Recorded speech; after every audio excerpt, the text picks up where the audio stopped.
Hi నమస్తే నమస్తే money పుస్తకం ఛానల్ కి స్వాగతం. నేను మీ సంగీత బాలకృష్ణ. ఈరోజు నిఫ్టీ 120 పాయింట్స్ పెరిగింది.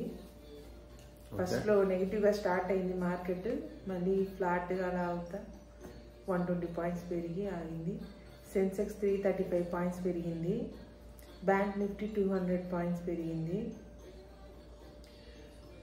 ఈరోజు టాప్ గెయినర్స్ చూస్తే వోడాఫోన్ వచ్చి 7.8% పెరిగింది.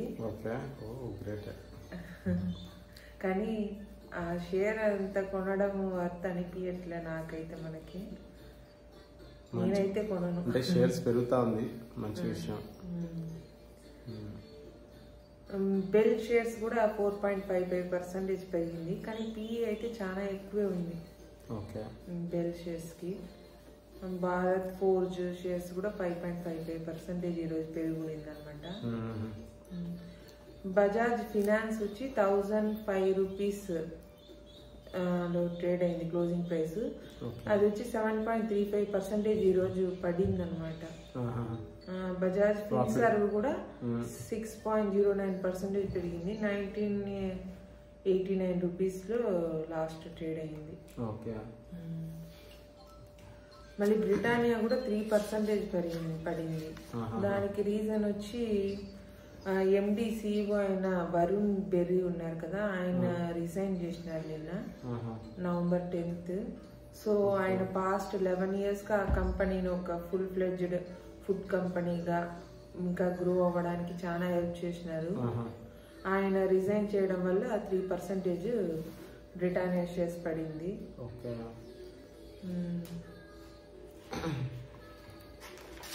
నెక్స్ట్ వచ్చి మన యూఎస్టీ $1 ఈక్వల్ టు మన ఇండియన్ రూపీ వచ్చి 88.69 రూపీస్ $1. అంటే మన రూపీ వాల్యూ రోజు పడిపోతా ఉందంటారా? అటు ఇటు ఉంది, ఆ రేంజ్ లోనే తిరుగుతా ఉంది. టాటా మోటార్స్ కమర్షియల్ వెహికల్స్ కూడా రేపు లిస్టింగ్ వస్తుంది టిఎంసి. అవును, గుడ్ న్యూస్. చాలా రోజులు వెయిట్ చేస్తున్నా ఏ ప్రైస్ వస్తుందో అని. యాక్చువల్గా అది డిమెర్జ్డ్ అయిన రోజు అక్టోబర్ 14th అనుకుంటా. డిమెర్జ్ రోజు అది 660లో ఉండింది. సో ఇప్పుడు మేబీ ఇది 400లో ట్రేడ్ అవుతుంది కాబట్టి టాటా మోటార్స్ ప్యాసింజర్ వెహికల్ నాకు తెలిసి కమర్షియల్ వెహికల్ అరౌండ్ 260 నుంచి 270 దాకా లిస్ట్ అయ్యే ఛాన్సెస్ ఉంది. కానీ ఎస్బీఐ మ్యూచువల్ ఫండ్ వాడు ఏం చెప్తున్నాడంటే వాడు అది 370 నుంచి 450 దాకా లిస్ట్ అయ్యే ఛాన్సెస్ ఉంది. సో మంచి గెయినే వస్తుంది అంటున్నారు. ఇంకొకటి ఏంటంటే నెక్స్ట్ 2026 ఎండ్లో అది వేరే మెర్జర్ ఉంది కదా, అక్విజిషన్ ఇటలీ ఫార్మ్ నిన్న చెప్పాను కదా, ఐవాకోనా, అది అక్వైర్ చేస్తున్నారు కాబట్టి నెక్స్ట్ ఇయర్ లోపు ఇంకా పెరిగే ఛాన్సెస్ ఉంది. ఎందుకంటే ఇంకా వాటి ఫ్యూచర్లో ఇంకా చాలా ప్లాన్స్ ఉన్నాయి టాటా మోటార్స్కి. మనం బెటర్ కొంచెంగా కన్సిడర్ చేసుకుంటే వెళ్ళడం చాలా బెటర్. గోల్డ్ మళ్ళీ ఈరోజు వచ్చి 11,535 ఉన్నింది ఈవినింగ్.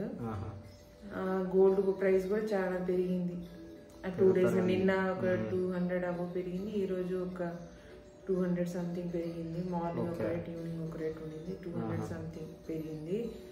ఈ గోల్డ్ వచ్చి ఎక్కువ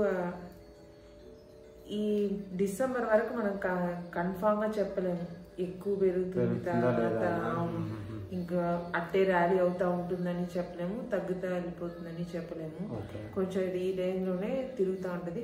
ఫెడరల్ బ్యాంక్, అమెరికాలో ఫెడరల్ బ్యాంక్ రేట్ కట్ చేసే వరకు మనం కరెక్ట్ గా చెప్పలేము అనమాట. కానీ ఓవర్ గా పెరిగిపోదు. డిసెంబర్ లో ఫెడరల్ బ్యాంక్ రేట్ కట్ అయ్యే వరకు మనకి కొంచెం కొంచెంగా పెరుగుతుంది, తగ్గుతుంది, పెరుగుతుంది, తగ్గుతుంది. మ్యూచువల్ ఫండ్స్ వచ్చి పాస్ట్ 1.5 year గా మ్యూచువల్ ఫండ్స్ లో ఇన్వెస్ట్ చేసిన వాళ్ళకి పెద్దగా రిటర్న్స్ ఏమి రాలేదు. ఎందుకంటే మార్కెట్ సెప్టెంబర్, అవును లాస్ట్ సెప్టెంబర్ పెరిగిందే దాని తర్వాత నుంచి ఇంకా అలాగే ఉంది. అదే మెయింటైన్ చేస్తుంది. సో మార్కెట్ లో పెట్టిన వాళ్ళకి 1.5 year గా మ్యూచువల్ ఫండ్స్ లోను పెట్టిన వాళ్ళకి పెద్దగా రిటర్న్స్ లేదు. ఎందుకంటే మ్యూచువల్ ఫండ్స్ ఇప్పుడు అన్ని మిడ్ క్యాప్ లోనే పెట్టుంటారు. స్మాల్ క్యాప్స్ కానీ మిడ్ క్యాప్స్ కానీ ఇవే పెట్టుంటారు మ్యూచువల్ ఫండ్స్ లో మాక్సిమం. వాటిలో ఏంటంటే అవి ఇంకా పెరగనే లేదు, చాలా లాస్ అయిపోయినారు mid cap small cap. Okay. మళ్ళీ బాలాజీ వేఫర్స్ అనేది నార్త్ ఇండియాలో పెద్ద ఫుడ్ కంపెనీ కదా, ఫుడ్ ప్రోడక్ట్స్ లైక్ హల్దీరామ్స్ లాగా వాళ్ళ ప్రోడక్ట్స్ అన్ని అమ్ముతారు అనుకుంటాను. వాళ్ళది 7% ఆఫ్ స్టేక్ జనరల్ అట్లాంటిస్ వాళ్ళు 2500 crores కి కొనుక్కున్నారు. యాక్చువల్గా ఐటీసీ పెప్సీ వాళ్ళు కూడా ట్రై చేశారు కొనడానికి, లాస్ట్ కి జనరల్ అట్లాంటిస్ వాళ్ళు కొనుక్కున్నారు.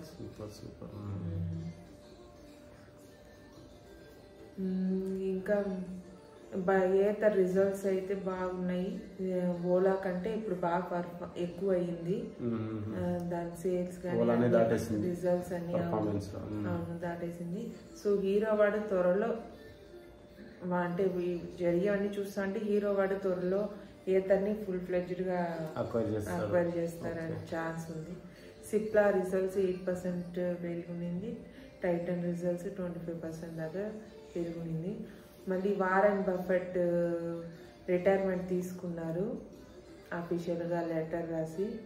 ఆయనకి ఇప్పుడు 95 years. మనందరికీ తెలిసిందే వారెన్ బఫెట్ ఒక స్టాక్ మార్కెట్ లో ఇన్వెస్ట్మెంట్ వ్యూనే మార్చిన ఆయన. అందరూ అంటే ఈ రోజు కొనడం, 2 రోజులు అమ్మడం, లేకపోతే కొంచెం అమ్మడం, ఇలాంటి స్ట్రాటజీ ఉండింది. ఇందాక పవర్ పోయింది. వారెన్ బఫెట్ గురించి మాట్లాడుతాను. వారెన్ బఫెట్ రిటైర్మెంట్ తీసుకున్నారు. ఆయనకి ఇప్పుడు 95 years. సో ఆయన కొంచెం ఏజ్ అవుతా ఉంది కాబట్టి కొంచెం విజన్ తగ్గింది, కళ్ళు చూపు పవర్ తగ్గింది. మళ్ళీ కాళ్ళు కొంచెం నడవడానికి కష్టంగా ఉంది, బాడీ అంతా బెండ్ చేయడానికి కష్టంగా ఉంది అనేసి చెప్పున్నారు. స్టాక్ మార్కెట్లో ఉన్న ప్రతి ఒక్కరికి తెలిసి ఉంటుంది వారెన్ బఫెట్ గురించి. ఎంత గొప్ప వ్యక్తి, ఎన్నో $millions డొనేషన్స్ ఇచ్చున్నారు. నువ్వేందో చెప్పాలనుకున్నావా? వాడు టీవీ పెట్టిమంటున్నాడు. బ్యాక్గ్రౌండ్ మ్యూజిక్ లేదు మీకు, టీవీ పెట్టించండి అంటున్నాడు. సో జస్ట్ కంపెనీ నుంచే రిటైర్ అయినారు వారెన్ బఫెట్. షేర్ హోల్డర్స్ కి లెటర్ రాస్తా ఉంటాడు కదా. సో ఇయర్ క్రిస్మస్ కి థ్యాంక్స్ గివింగ్ లెటర్ మాత్రం నేను రాస్తాను, థ్యాంక్స్ గివింగ్ లెటర్ రాస్తాను. సో ఈ 1 week మాత్రం వస్తాను, 8 hours per day చొప్పున వస్తాను. తర్వాత నాకు తెలిసిన చూపు, నా కళ్ళు కొంచెం, నా విజన్, నా హియరింగ్స్ అన్ని ప్రాబ్లం వస్తుంది కాబట్టి కొంచెం ఇష్యూగా ఉంది. ఇంకా మళ్ళీ నా షేర్స్ అయితే అమ్మను ఇప్పుడే, అది అమెరికా బిల్ కొంచెం క్లారిటీ వచ్చేదాకా నా షేర్స్ అయితే అమ్మను. మా ఫ్యామిలీ మెంబర్స్ అమ్మరు అని చెప్పి షేర్ హోల్డర్స్ కోసం. సో ఇది అఫీషియల్ గా ఇది లాస్ట్ లెటర్ అని అనుకోవచ్చు. ఇదే లాస్ట్ లెటర్ అని రాసి చెప్పినట్టున్నాడు. బోర్డ్ మీటింగ్స్ అటెండ్ అవ్వడం కష్టంగా ఉంది ఈ ఏజ్ లో అనేసి అలా లెటర్ రాస్తున్నారు. సో ఇంతటితో ఈ వీడియో ముగిస్తున్నాం. Thank you very much. Subscribe చేయండి, లైక్ చేయండి. సబ్స్క్రైబ్ చేయండి. Thank you.